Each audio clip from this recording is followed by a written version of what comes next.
कई बार जीवन में ऐसे लोग मिलते हैं जो शब्दों से हमला करते हैं, उकसाते हैं, अपमानित करते हैं और चाहते हैं कि तुम नियंत्रण खो दो।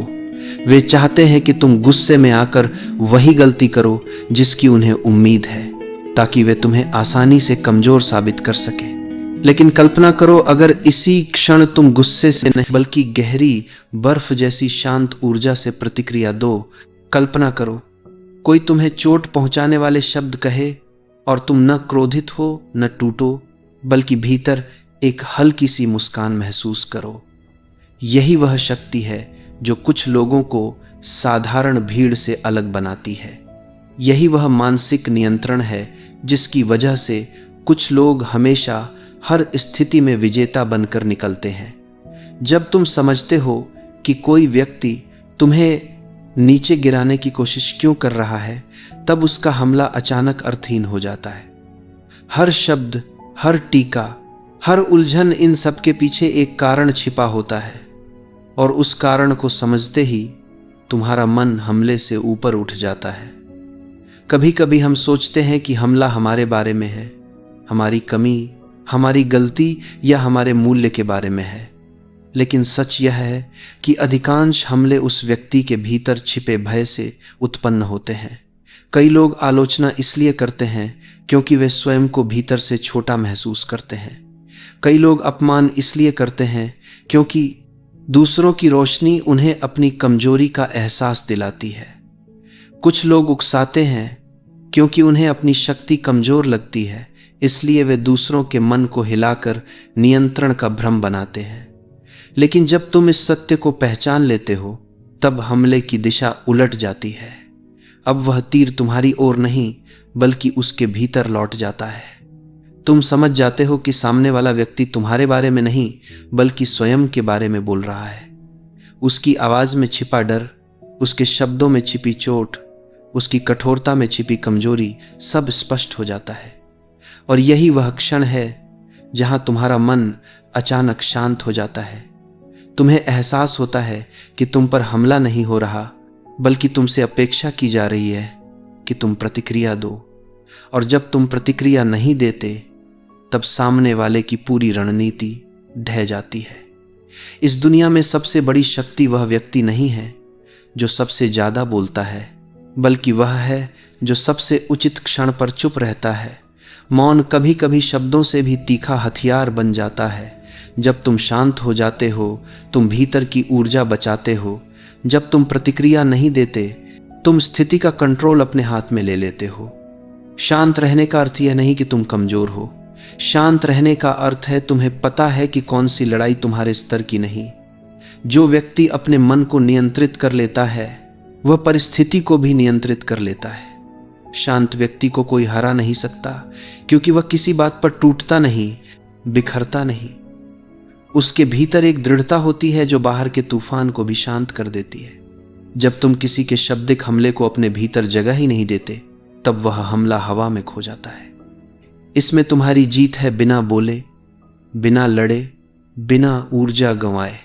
और यही मानसिक शक्ति तुम्हें आगे आने वाले कदम के लिए तैयार करती है, जहां तुम केवल हमला सहते नहीं बल्कि उसे अपने पक्ष में बदलने की कला सीखते हो।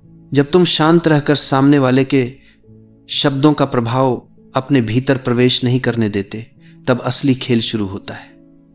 लोग उम्मीद करते हैं कि तुम तुरंत प्रतिक्रिया दोगे, तुरंत जवाब दोगे, तुरंत बहस में कूद पड़ोगे।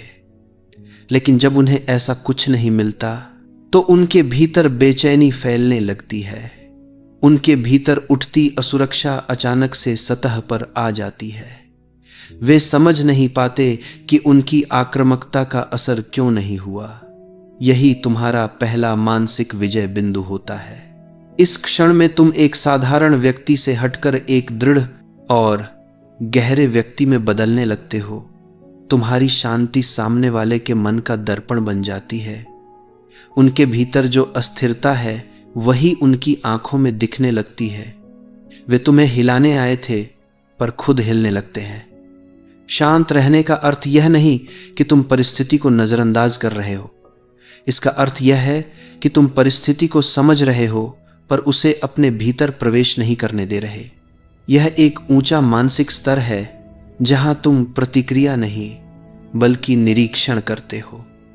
तुम हर शब्द, हर भाव, हर उद्देश्य को पढ़ते हो। जब तुम पढ़ने लगते हो, तुम नियंत्रित करने लगते हो। लोग मानते हैं कि शक्ति उस व्यक्ति के पास होती है जो ऊंची आवाज में बोलता है, जो क्रोध में फटता है, जो बहस में तेज जवाब देता है। लेकिन सच्चाई उलटी है। शक्ति उस व्यक्ति के पास होती है जो भावनाओं के तूफान में भी स्थिर खड़ा रहता है। जब सामने वाला चीखने लगे और तुम शांत रहो, तो बाहरी दुनिया तुम दोनों को देखती है और समझ जाती है कि स्थिर कौन है और अस्थिर कौन। यह दृश्य हमेशा शांत व्यक्ति को ऊपर ले जाता है। जब तुम किसी के शब्दों को अपने मूल्य का निर्णयकर्ता नहीं बनने देते, तब तुम मानसिक रूप से स्वतंत्र हो जाते हो। और मानसिक स्वतंत्रता वही चीज है जो तुम्हें हर संघर्ष में विजेता बनाती है। लोग जब हमले करते हैं तो उनकी सबसे बड़ी इच्छा होती है कि तुम उसी स्तर पर उतर आओ। जब तुम उतरते नहीं तो वे एक खालीपन महसूस करते हैं। उनके हमले की शक्ति खो जाती है। ऐसा लगता है जैसे उन्होंने हवा में तीर चलाया हो। और यही वह क्षण है जहां तुम आगे बढ़ते हो। शांत रहने का अभ्यास धीरे धीरे शक्ति का रूप ले लेता है। तुम हर परिस्थिति में भीतर से केंद्रित रहने लगते हो। चाहे कार्यस्थल हो, परिवार हो या किसी भी प्रकार की बहस, तुम्हारा मन तुरंत स्थिरता ग्रहण करता है। यह स्थिरता जादुई नहीं बल्कि गहरी समझ का परिणाम है। समझ कि हर व्यक्ति अपने भीतर के संघर्षों को बाहर निकालता है। समझ कि हर कठोर शब्द के पीछे कोई छिपा घाव होता है। समझ कि दूसरों की नाराजगी तुम्हारी कमी नहीं बल्कि उनकी थकी हुई मनःस्थिति का संकेत है। और जब समझ गहरी हो जाती है, तब प्रतिक्रिया स्वाभाविक रूप से शांत होती जाती है। तुम हर परिस्थिति में किसी पर्वत की तरह खड़े रहते हो, मजबूत, स्थिर, अडिग। यह स्थिरता ही तुम्हें अगले कदम के लिए तैयार करती है, जहां तुम न केवल शांत रहते हो बल्कि धीरे धीरे परिस्थिति की दिशा भी बदलते हो। तुम हमले को अपने ऊपर नहीं आने देते बल्कि उसे अपने नियंत्रण के क्षेत्र में खींच लाते हो। और जब स्थिति तुम्हारे नियंत्रण में आती है, तब तुम चाल चलने के लिए तैयार होते हो, बिना दबाव, बिना क्रोध, बिना डर के। तुम समझते हो कि सामने वाला व्यक्ति अब तुम्हारी मानसिक भूमि पर खड़ा है, क्योंकि वह अनुमान नहीं लगा पा रहा कि तुम आगे क्या करोगे। यह अनिश्चितता उसे कमजोर बनाती है और तुम्हें मजबूत। यही वह क्षण है जब शांत व्यक्ति विजेता बनने की दिशा में पहला कदम बढ़ा देता है। जब तुम सामने वाले के आक्रमण को शांत मन से सह लेते हो और बिना प्रतिक्रिया दिए उसे हवा में विलीन होने देते हो, तब एक नया चरण शुरू होता है, परिस्थिति की दिशा बदलने का चरण। यही वह क्षण है जहां तुम केवल रक्षा नहीं करते बल्कि मानसिक नियंत्रण अपने हाथ में लेना शुरू करते हो। इस बिंदु पर तुम्हारी चुप्पी सामने वाले को भीतर तक अस्थिर कर चुकी होती है। वह सोचने लगता है कि तुम प्रतिक्रियाहीन क्यों हो। उसकी अपेक्षा थी कि तुम उत्तेजित होकर उसका खेल खेलोगे, पर जब ऐसा नहीं हुआ तो उसकी ऊर्जा टूटने लगती है। यही वह समय है जब तुम अगला कदम उठाते हो, प्रश्न करना। एक शांत, सरल, सीधा प्रश्न। यह प्रश्न तीखा नहीं होता, आरोप नहीं होता, बचाव नहीं होता। यह केवल एक दर्पण होता है जिसमें सामने वाला खुद को देखता है। जब तुम पूछते हो, तुमने यह बात इतने कठोर तरीके से क्यों कही, या मैं जानना चाहता हूं कि तुम ऐसा क्यों महसूस कर रहे हो, या क्या तुम बता सकते हो कि तुम इस समय क्या कहना चाह रहे हो, तो तुम उसकी ऊर्जा उसे वापस लौटा देते हो। यह प्रश्न सामने वाले को अचानक रोक देता है। वह बहस के लिए तैयार था, तर्क वितर्क के लिए तैयार था, तुम्हारा बचाव सुनने के लिए तैयार था, पर जब तुम उसे उसकी भावनाओं की ओर वापस मोड़ते हो तो वह असहज हो जाता है। उसे अब खुद को समझाना पड़ता है। यह बहुतों के लिए कठिन होता है, क्योंकि अक्सर लोग बिना सोचे, बिना समझे, केवल मन हल्का करने के लिए बोल देते हैं। जब उन्हें अपने शब्दों का कारण बताना पड़ता है तो वे असुरक्षित महसूस करते हैं। तुमने एक ही प्रश्न से परिस्थिति का केंद्र बदल दिया। अब न तुम लक्ष्य हो न तुम बचाव में हो। अब प्रश्न उसके पास लौट गया है। यह वही क्षण है जहां कई लोग टूट जाते हैं। हमला करते समय उनकी आवाज मजबूत होती है, पर जब बात समझाने की आती है तो वह आवाज कांपने लगती है। वे टालने की कोशिश करते हैं, वे विषय बदलने की कोशिश करते हैं, कभी कभी वे अपनी ही बात में उलझ जाते हैं। तुम उनकी इस उलझन को शांत मन से देख रहे होते हो, जैसे कोई नदी तीव्र धारा से बहने के बाद अचानक एक शांत तालाब में प्रवेश कर रही हो। यह परिवर्तन तुम्हारी शांति से पैदा हुआ है। तुम्हारे प्रश्न का उद्देश्य लड़ाई बढ़ाना नहीं, बल्कि ऊर्जा का प्रवाह बदलना होता है। जब तुम प्रश्न पूछते हो तब तुम्हारा स्वर धीमा, सरल और बिना किसी चुनौती के होना चाहिए। इस स्वर में कोई ताना नहीं, कोई ऊंचाई नहीं, कोई गुस्सा नहीं, केवल साधारण जिज्ञासा होनी चाहिए। क्योंकि जब तुम साधारण जिज्ञासा के साथ पूछते हो तब सामने वाले को लगता है कि उसका आक्रमण न केवल विफल हुआ है, बल्कि उसने खुद को असहज स्थिति में डाल दिया है। यह मनोवैज्ञानिक प्रभाव शक्तिशाली होता है। लोग जो तुम पर हावी होना चाहते हैं, वे अचानक महसूस करते हैं कि वे तुम्हारे सामने खुले खड़े हैं। जब वे कारण समझाने लगते हैं तब उनकी कमजोरियां स्पष्ट दिखाई देने लगती हैं। उनकी असुरक्षा, उनका तनाव, उनकी थकान, उनका आत्मविश्वास का अभाव। प्रश्न पूछने का उद्देश्य उन्हें पराजित करना नहीं होता, बल्कि तुम्हारे लिए स्पष्टता बनाना होता है, और स्पष्टता हमेशा शक्ति लाती है। जब तुम शांत मन से किसी पर सवाल उठाते हो तो तुम उसके भीतर के तूफान को बाहर आने देते हो। तुम उसे वह दिखाते हो जो वह खुद से छिपा रहा था। तुम उसका पर्दा हटाते हो और वह स्वयं को देखने के लिए बाध्य होता है। यह अनुभव कई लोगों के लिए असुविधाजनक होता है, और यही कारण है कि वे आगे के हमले से पीछे हटने लगते हैं। उनकी आवाज धीमी पड़ जाती है, उनका आत्मविश्वास टूटने लगता है। इसी अवस्था को मनोवैज्ञानिक रूप से ऊर्जा प्रतिवर्तन कहा जाता है, जहां आक्रमण की शक्ति उसी के पास लौट जाती है जिसने उसे फेंका था। तुम यह सब पूर्ण शांति में खड़े होकर देखते हो। तुम्हारे भीतर कोई हलचल नहीं होती। तुम किसी सिद्धांत के आधार पर नहीं, बल्कि अपनी स्थिरता के आधार पर आगे बढ़ते हो। यही स्थिरता मानसिक शक्ति का मूल है। जैसे ही सामने वाला कमजोर पड़ता है, तुम उसे अपमानित नहीं करते, तुम उस पर व्यंग्य नहीं करते, तुम उसे नीचा नहीं दिखाते, बल्कि तुम अपनी जगह और स्थिरता बनाए रखते हो। जैसे कोई पर्वत जिसे तूफान कितना भी जोर से धकेले, वह हिलता नहीं। यही तरीका तुम्हें अगली चाल के लिए तैयार करता है। अंतिम चरण, जहां तुम पूरा ढांचा ही बदल देते हो और स्थिति को अपने पक्ष में स्थापित कर देते हो। यह चरण वह है जहां तुम दिखाते नहीं, बल्कि सिद्ध करते हो कि मानसिक शक्ति का अर्थ है किसी भी तूफान में शांत रहना और किसी भी संघर्ष में स्वयं को न खोना। जब सामने वाले की ऊर्जा तुम्हारे शांत प्रश्नों में उलझकर कमजोर पड़ जाती है, तब एक नया मनोवैज्ञानिक क्षेत्र खुलता है। वह क्षेत्र जहां तुम पूरी स्थिति को नियंत्रित कर सकते हो। यही वह क्षण है जब तुम तीसरी और सबसे निर्णायक चाल चलने के लिए तैयार होते हो, स्थिति का पुनर्निर्माण। साथ ही यह यानी रीफ्रेमिंग। रीफ्रेमिंग का अर्थ है उस परिस्थिति का अर्थ बदल देना जो सामने वाले ने तुम्हारे ऊपर थोपने की कोशिश की थी। यह सबसे शक्तिशाली मानसिक कौशल है, क्योंकि इससे तुम सिर्फ हमले को निष्प्रभावी नहीं करते, बल्कि पूरी घटना को अपने नियमों से परिभाषित करते हो। यह हमला करने वाले के लिए घातक होता है, क्योंकि उसने जो मंच तैयार किया था, जिस स्क्रिप्ट के अनुसार वह तुम्हें नचाना चाहता था, तुम एक पल में उसे बदल देते हो।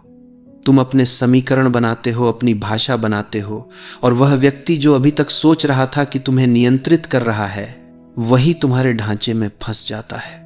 रिफ्रेमिंग कैसे होती है? यह 3 चरणों में घटती है। पहला, तुम उसके आक्रमण को असल अर्थ से अलग कर देते हो। दूसरा, तुम उसे एक साधारण, सामान्य, निरर्थक घटना की तरह प्रस्तुत करते हो।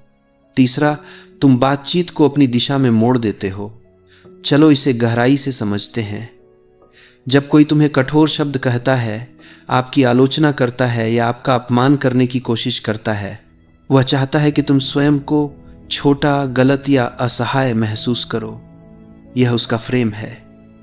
लेकिन जब तुम शांत मन से कहते हो, समझ गया, नोट कर लिया, चलिए अगले विषय पर चलते हैं, या ठीक है, इसे भी जानकारी की तरह रख लेते हैं, या अच्छा, आपकी राय जानकर अच्छा लगा, अब आगे बढ़ते हैं। इन वाक्यों में एक गूढ़ शक्ति होती है।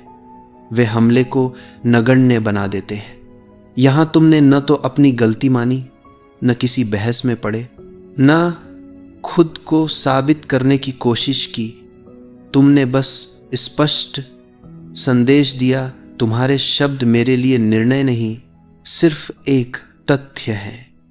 इस एक चाल से तुम अपने आप को मनोवैज्ञानिक रूप से बहुत ऊपर स्थापित कर देते हो। इसका प्रभाव अद्भुत होता है।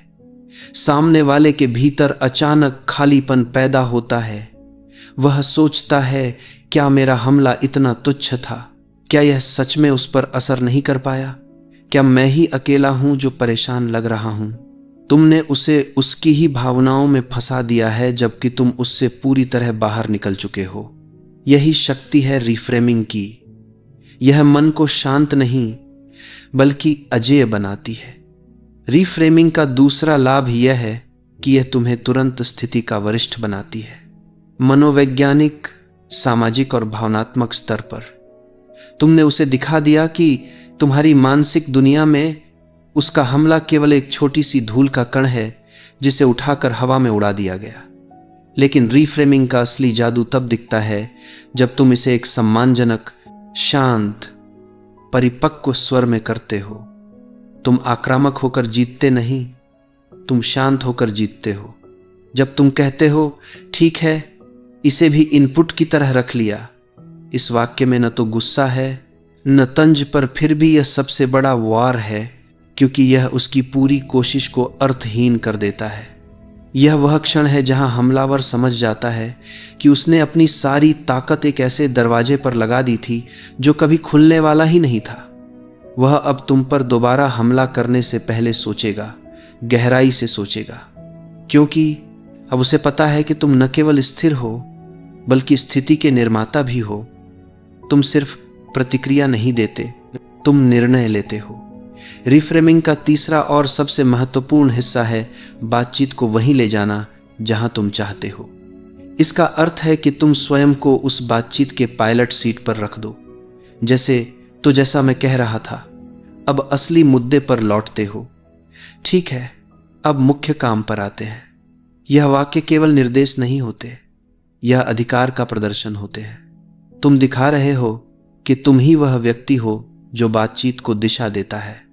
सामने वाला चाहे जितनी कोशिश करे, वह तुम्हारी बनाई हुई संरचना से बाहर नहीं निकल पाता। यही मानसिक श्रेष्ठता है। बिना आवाज उठाए, बिना गुस्सा किए, बिना तर्कों के पहाड़ बनाए सामने वाले को शांत कर देना।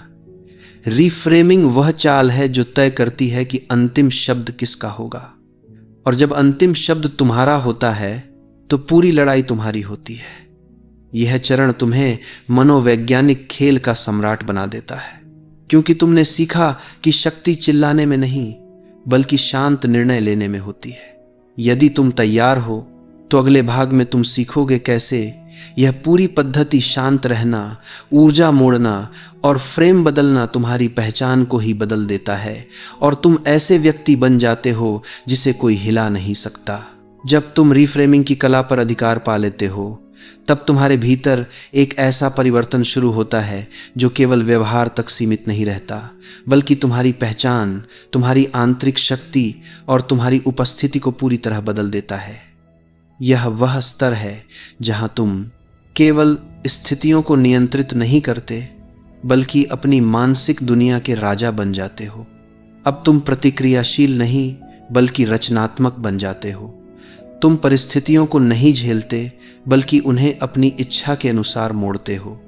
इसी अवस्था में तुम एक ऐसी आभा विकसित करते हो, जिसे लोग महसूस करते हैं, मानते हैं और अनदेखा नहीं कर पाते। लोग तुम्हें केवल सुनते नहीं बल्कि तुम्हारी शांति और संयम से प्रभावित होते हैं। धीरे धीरे यह 3 स्तरीय पद्धति, शांत रहना, ऊर्जा मोड़ना और रिफ्रेम करना, तुम्हारे भीतर जड़ पकड़ने लगती है और तुम वह व्यक्ति बनते हो जो शब्दों से नहीं अपनी स्थिरता से प्रभाव डालता है। अधिकतर लोग अपनी पहचान को प्रतिक्रियाओं से बांधते हैं। कोई कुछ कह दे तो वे तुरंत भड़कते हैं, कोई आलोचना कर दे तो टूट जाते हैं, कोई उकसाए तो गुस्से में बह जाते हैं। यह कमजोरी नहीं बल्कि अनजागरूकता है।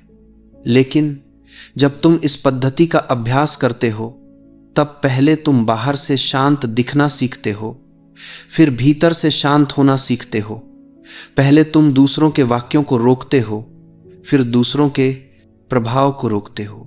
पहले तुम उकसावे को संभालते हो, फिर उकसावे को देखना शुरू करते हो जैसे कोई अलग वस्तु हो। यही वह क्षण है जहां तुम्हारा दिमाग बदलना शुरू होता है। जब पहली बार तुम किसी के उकसावे का जवाब नहीं देते और वह व्यक्ति खुद ही असहज हो जाता है, तब तुम्हारे भीतर यह अनुभूति जागती है कि तुम नियंत्रण में हो। यह भावना धीरे धीरे तुम्हारी जड़ों में उतरती है और तुम समझते हो कि शब्द केवल शब्द हैं, ऊर्जा केवल ऊर्जा है और तुम उनके मालिक हो। जब तुम यह अनुभव करते हो, तब तुम एक नए व्यक्तित्व की ओर बढ़ने लगते हो, एक ऐसा व्यक्तित्व जो किसी भी परिस्थिति में अडोल रहता है। लोग तुम्हें टटोलते हैं, उकसाते हैं, तुम्हारी सीमाएं जांचना चाहते हैं, लेकिन हर बार वे तुम्हें और गहरा और स्थिर पाते हैं। यही तुम्हारी छवि बदल देता है। अब वे तुम्हें हल्के में नहीं लेते, वे सावधान होते हैं, सम्मानजनक होते हैं, क्योंकि उन्हें पता है कि तुम्हें हिलाना संभव नहीं। तुम्हारी शांति अब रक्षा नहीं बल्कि शक्ति बन जाती है। धीरे धीरे तुम अपने आसपास के लोगों की मानसिक धारणाओं को बदलना शुरू कर देते हो।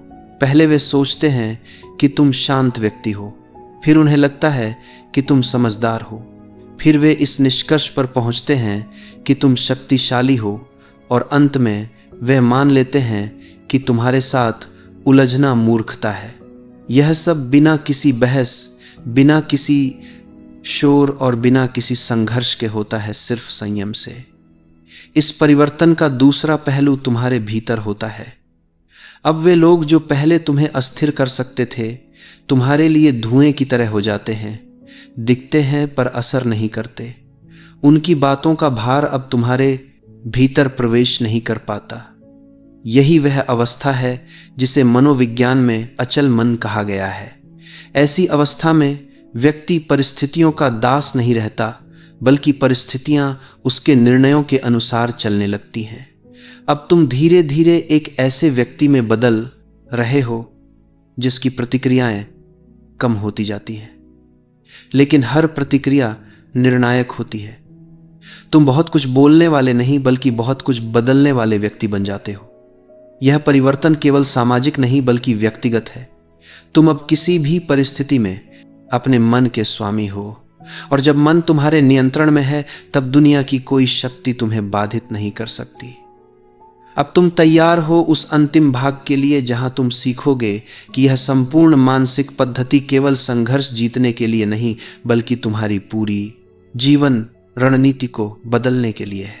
जब तुम इस मानसिक कला की अंतिम सीढ़ी पर पहुंचते हो, तब समझ में आता है कि यह तकनीक केवल दूसरों को संभालने का तरीका नहीं बल्कि खुद को नए रूप में जन्म देने की प्रक्रिया है। तुम अब वह व्यक्ति नहीं रहते जो हर बात पर प्रतिक्रिया देता था, हर आलोचना पर टूट जाता था या हर उकसावे में फंस जाता था। तुम अब एक ऐसी मानसिक ऊंचाई पर पहुंच जाते हो जहां तुम्हारी उपस्थिति ही परिस्थितियों को बदल देती है। इस अंतिम चरण में तुम सीखते हो कि शक्ति का असली अर्थ क्या है, अपने मन का मालिक होना। जब कोई तुम्हें उकसाता है और तुम अडोल रहते हो, तो उस क्षण तुमने केवल एक व्यक्ति को नहीं हराया बल्कि अपनी पुरानी आदतों को भी हरा दिया। तुमने अपने भीतर मौजूद उस कमजोर हिस्से को पराजित किया जो हमेशा बाहर की दुनिया पर निर्भर रहता था। अब तुम बाहर नहीं, भीतर से संचालित होते हो। यही तुम्हें एक साधारण इंसान से एक दुर्लभ व्यक्ति में बदलता है। ऐसा व्यक्ति जिसे लोग देखकर चुप हो जाते हैं, जिसके सामने लोग सावधान होकर बोलते हैं, जिसकी उपस्थिति ही खेल बदल देती है।